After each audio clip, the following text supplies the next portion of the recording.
Tamil cinema நேயர்களுக்கு என்னுடைய அன்பு வணக்கம். வெல்கம் டு எம்டி திரை. இந்த ஷோல நம்ம என்ன பார்க்க போறோம் அப்படின்னா, கிஷ்கிந்தா காண்டம் அப்படிங்கிற ஒரு மலையாள திரைப்படத்தினுடைய ரிவ்யூ தான் நம்ம பார்க்க போறோம்.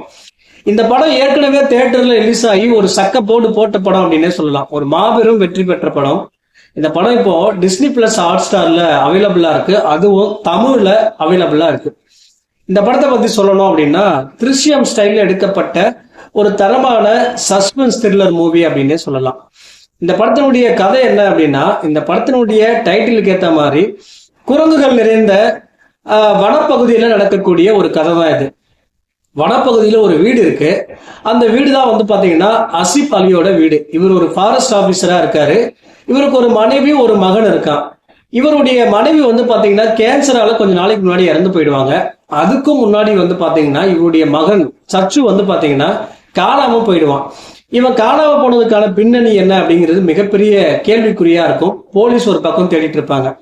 இன்னொரு பக்கம் வந்து பாத்தீங்கன்னா விஜயராகவன் அப்படிங்கிற ஒரு எக்ஸ் மிலிட்டரி மேன் இருப்பாரு.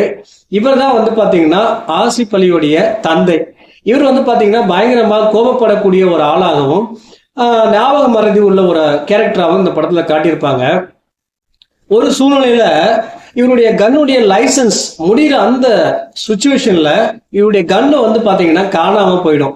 ஒரு பக்கம் அதை தேடிட்டு இருக்கிற அந்த சமயத்துல ஆசிப் அலியுடைய மகன் காணாம போயிருப்பாரு இல்லையா. ஒரு பக்கம் போலீஸ் தீவிர விசாரணை பண்ணிட்டு இருப்பாங்க. அந்த சூழ்நிலையில வனப்பகுதியில ஒரு எலும்பு கூட கண்டெடுப்பாங்க. அப்போ அந்த கன்னு காணாம போனதுக்கும் இவருடைய மகன் காணாம போனதுக்குமான அந்த பின்னணி என்ன, அதுக்கும் இதுக்கும் என்ன கனெக்ஷன், இவங்க ஃபேமிலியில அப்படி என்ன ஒரு மர்மமான விஷயம் நடந்துச்சு அப்படின்னு பல விஷயங்களை சொல்ல வர படம் தான் இந்த கிஷ்கிந்தா காண்டம். இந்த படத்துல நான் லைக் பண்ண விஷயம் என்ன அப்படின்னா, சாதாரணமா ஒரு கன்னு காணாம போச்சு அப்படின்னு சொல்லி அந்த படத்தை ஆரம்பிச்சு படம் இன்டர்வல்ல இருந்து கதையை வேற ஒரு ஆங்கிள் கொண்டு போய் ரொம்ப கிரிப்பிங்காகவும் திரைக்கதையை ரொம்ப சுவாரஸ்யமாகவும் கொண்டு போயிருப்பாங்க. நம்ம எதிர்பார்க்காத வகையில, குறிப்பா சொல்லணும் அப்படின்னா ஆடியன்ஸ் எதிர்பார்க்காத வகையில ரொம்ப சுவாரஸ்யங்களையும் ட்விஸ்டையும் வச்சு திரைக்கதையை வித்தியாசமா கொண்டு போயிருப்பாங்க.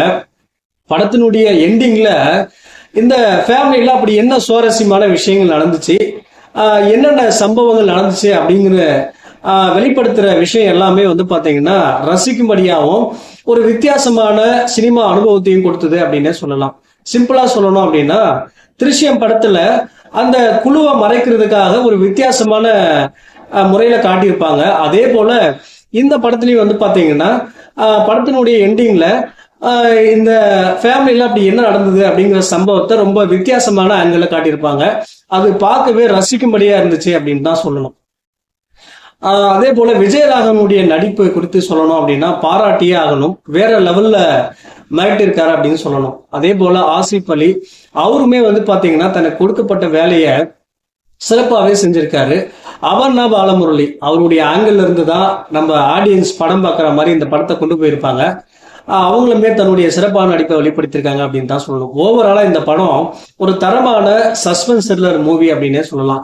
இந்த படத்தை நீங்க பார்த்து முடிக்கும் பொழுது இந்த ஒரு வித்தியாசமான சினிமா த்ரில்லர் மூவி பார்த்த அனுபவம் உங்களுக்கு கிடைக்கும். அதுல எந்த விதமான மாற்றமும் இல்லை. இந்த படத்துக்கு நான் கொடுக்குற ரேட்டிங்க்கு 5க்கு 3.5. அடுத்த விமர்சனத்துல சந்திக்கலாம். நன்றி, வணக்கம்.